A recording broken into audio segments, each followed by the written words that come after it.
Good evening. It's October 11th, 2018. The boss is traveling this week. She went down to Albuquerque for the balloon festival with her sister, and so I've been batching it the last few days. One of my favorites while she's gone is hot wings, especially off the smoker. Not that she doesn't like wings, but me being the troglodyte I am, I like chewing food off the bone, and I like mine really spicy too, which even for her is a little bit much at times. So anyway, I generally try to do my wings while she's gone. I'll try to keep this as brief and painless as possible, but the two reasons I really wanted to do this video tonight was A, to show that it's really never money wasted to have way more smoker than you need. The advantages of having a large smoker when you're doing a lot of protein is obvious, but I get a lot of ribbing from friends and family about the size of my smoker, wondering if it's a compensation thing. It is. I'm compensating for my small cottage. What do you think I was talking about? So anyway, these just went on about 15 minutes ago. And I like to do my wings, poultry in general. Take that back, I'm not going to say my wings. Poultry in general, I like to do low and slow, usually about anywhere from 225 to 250 if it's just chicken pieces, 250, 275 if it's turkeys. Supposedly there's no advantage to low and slow with poultry just because it doesn't have a lot of connective tissue and that sort of thing, but my experience has been a little bit different. I think it benefits a little more from a lower and slower cook. The problem with that obviously is that you don't get a bite through skin. It can be really rubbery. So chicken wings typically just start out cooking at 350 degrees. I just bring the pit up to temperature and throw them in there for 45 minutes to an hour, somewhere in that range, and let them go. And they generally turn out pretty well. The skin is edible and everything else, but the joints and everything tend to be a little tough. The meat around the bone seems like it's a little tough at times.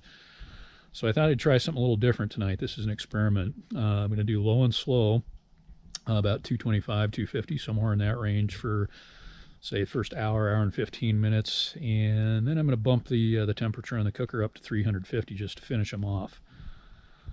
I've done wings a number of different ways over the years. Smoke them low and slow for a while and then finish them off over on the grill. Or take them inside, put them in the oven. That's my least favorite method. When you put them in the oven, you get all the drippings and everything, and they start to burn, and you get a foul odor. Get it foul, like what I did there? That cracked me up. So anyway, I thought I'd give this a try tonight. To that end, I split some really small splits. So when I'm ready to warm up the splitter, I'm thinking I can throw a bunch of these in there and get it hot pretty quickly. I'll just kind of have to monitor the situation. If it's taking the pit a while to get up to temperature, I'll just go ahead and pull the chicken wings out, wait until it comes back up to temperature, and then throw them back in. So,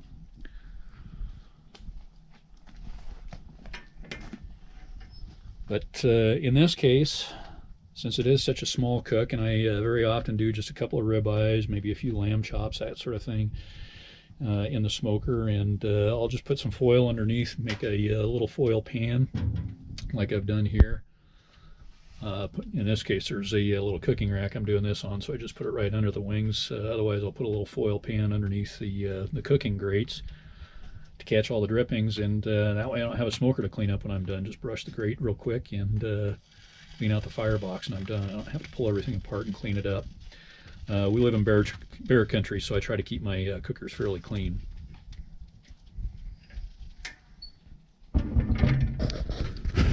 So there are probably a gazillion recipes and methods for cooking poultry out there, any one of which is better than mine. But one thing I always do, regardless of what kind of poultry it is brine it with a ratio of 1 cup of kosher salt and brown sugar. I like dark, but your option there, to a gallon of water.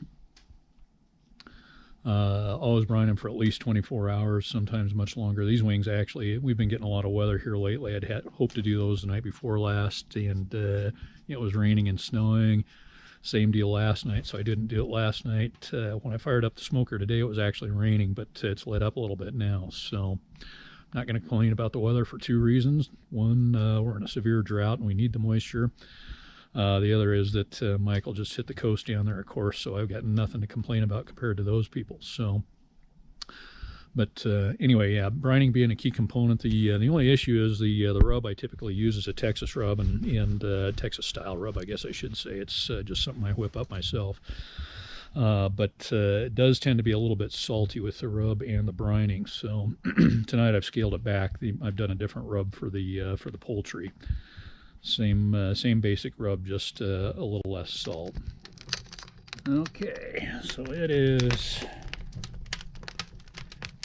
6:15. Wings have been on for an hour and 15 minutes now. Yeah, that's right. Hour and 15 minutes. I just built my little Jenga stack to start getting the pit temperature up pretty quick. And it's already rising pretty fast. It had come up a little bit. I overbuilt the last fire a little bit, so it was up around 250 instead of the 225 I generally try to maintain. But we'll see what that does.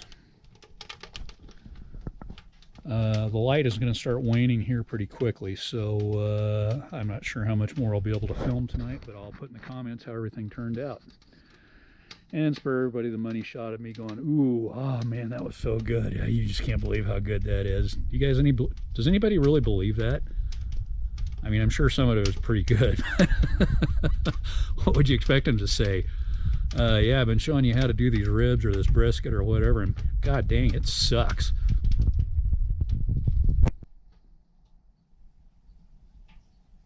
So here we are 8 minutes later.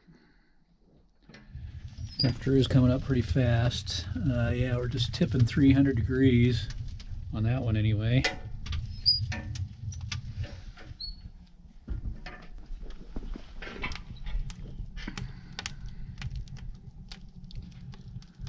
Pretty good little inferno raging in there. So yeah, I think we'll probably make the 350 pretty quickly. So target temperature.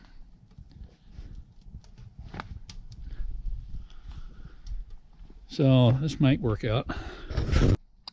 Okay, it is 6:28, and we are up to 350 on that one, about 3 1/4 on that one. So